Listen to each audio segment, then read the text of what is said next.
ወዳጃችን መቼም የውስጥ ሱሪ ሊገዙ ወደ አንድ የአልባሳት መሸጫ ሱቅ ጎራ ቢሉና አንዱን ቡታንታ አንስተው ዋጋ ሲጠይቁ ጥሪ ምናምን የለውም እቅጩን ነው የምነግሮት እቃው የውስጥ ምርት ነው ዋጋው ደግሞ 1300 ብር ነው የሚል ምላሽ ከሻጩ ቢያገኙ ነገሩ ቀልድ መስሎት ፈገግ ካሉ በኋላ የወንድም በጅምላ አይደለም የጠየቁ ብለው ሊዘብቱ ይችላሉ እንጂ በምንም ታምር ለግልገል ሱሪ 1300 ብር አውጥተው አይገዙም። ጃፓናውያን ግን ቡታንታ በ1300 ብር ቀርቦላቸዋል የሚል ወሬ ቢሰሙ ታዲያ ይሄ ሁላ የተቆረጠለት የውስጥ ሱሪ ከምን የተሰራ ቢሆን ነው ምን የተለየ ነገርስ አለው ብለው መጠየቆት አይቀርም። ጃፓናውያን ወዳጆቻችን ለቡታንታ 1300 ብር ክፈሉ የተባሉበት ምክንያት ታዲያ ምን መሰሎት?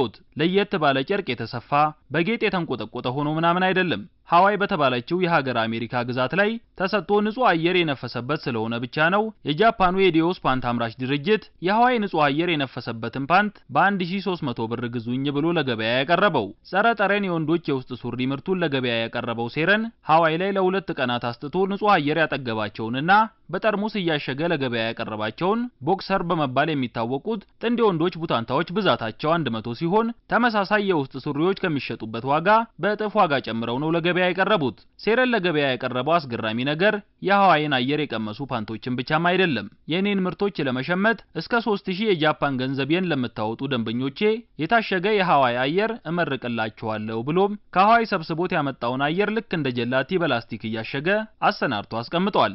አየሩን እንዴት እያደረጉ እንደሚያሽጉት ለማስታወቂያነት በለቀቁት የቪዲዮ ምስል ላይ ያሳዩት የድርጅቱ ሰዎች ደንበኞቻቸው አየሩን እንዴት አድርገው ከሀገራቸው አየር ጋር ሳይደባለቅባቸው እንደሚጠቀሙት የሚያስረዳ መመሪያ ቢጤ ግን አላሰፈሩም። እንደው በደፈናው ከታሰበ ግን ከሀገር አሜሪካ ባህር አቋርጦ ጃፓን ላይ የተገኘውን የሃዋይ አየር ሸክፎ የያዘውን ላስቲክ ልክ እንደ ጀላቲ በአንዱ ጫፍ በሳ አድርገው እየመጠጡ ማጣጣምና በምዕናብ ጃፓንን ለቀው ሃዋይ ላይ መገኘት ነው። ወዳጃችን አሁን የሃዋይም ሆነ የየትም ቦታ አየር ባንዲት ትንሽዬ ላስቲክ ተቋጥሮ ቢስቡት ምን ጥቅም ሊገኝበት ነው? ደግሞስ ገና ለገና የሃዋይ አየር ነፍሶበታል ብለው ለውስጥ ሱሪ ይሄን ያክል ዋጋ መቁረጥ ምን ይሉታል? ለገበያው ያቀረበውን ሴረንን ሳይሆን የሚገዙትን ነው ትዝብት ላይ የሚጥለው። የሆነስ ሆነና ይሄ አየር እያሸጉ የመሸጡ ነገር አሁን በስፋት እየተለመደ መጥቷልና ከአመት እስከ አመት የምንኮመኩመው ንጹህ አየራችንን ወጣ ብለን እያፈስን በፌስታል ሸብ እያደረግን ብንቸበችበው የሚያዋጣን አይመስሎትም?